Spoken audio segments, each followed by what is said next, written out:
SGR yahurie mtu imba inine kumanya ugo mradi uwangu wa SGR nimone wokiwe ugo mradi ngelo wa Kibaki dewoka ugo mradi mwaka kwa 2000 na mfungade na ugo mradi udeka ni kwa kibinafsi ndogo ine pesa ra serikali na dekunda kubonya mradi wa kibinafsi wa reli kufuma Mombasa mpaka Malaba mradi wa kibinafsi tu hakuna magome kamlipa ushuru ishagara madesu wirie idecha bilioni mrongo msanu na isanu kufuma Mombasa mpaka Malaba necha wona mdumu wavunja ugo mradi wa serikali ngele Uhuru Ruto kufuma Mombasa mpaka Naivasha kwa shilingi bilioni 500.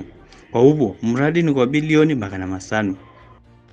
Benki ya China Exim ambayo ni mkopo wa China wikahora wikopesha serikali ya Kenya 90% ikenda ya magome ikundikie na Kenya ifunye 10%. 10% ya bilioni 500 ni bilioni 50.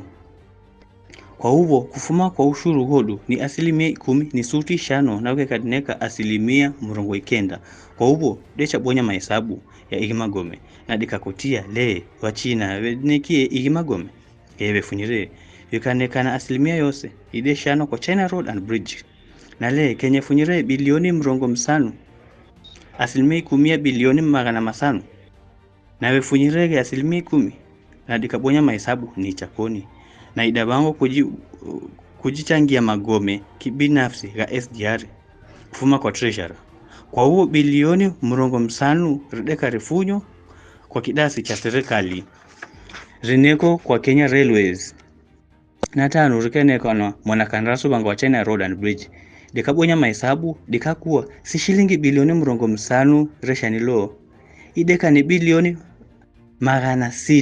644.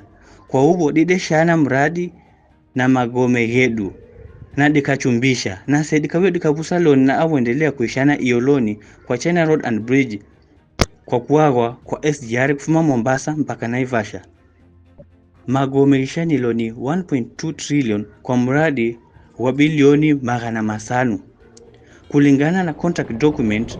Kwa hivyo bilioni 700 aigu rideshanwa na uhu ni vulori wa malago wa ubusha.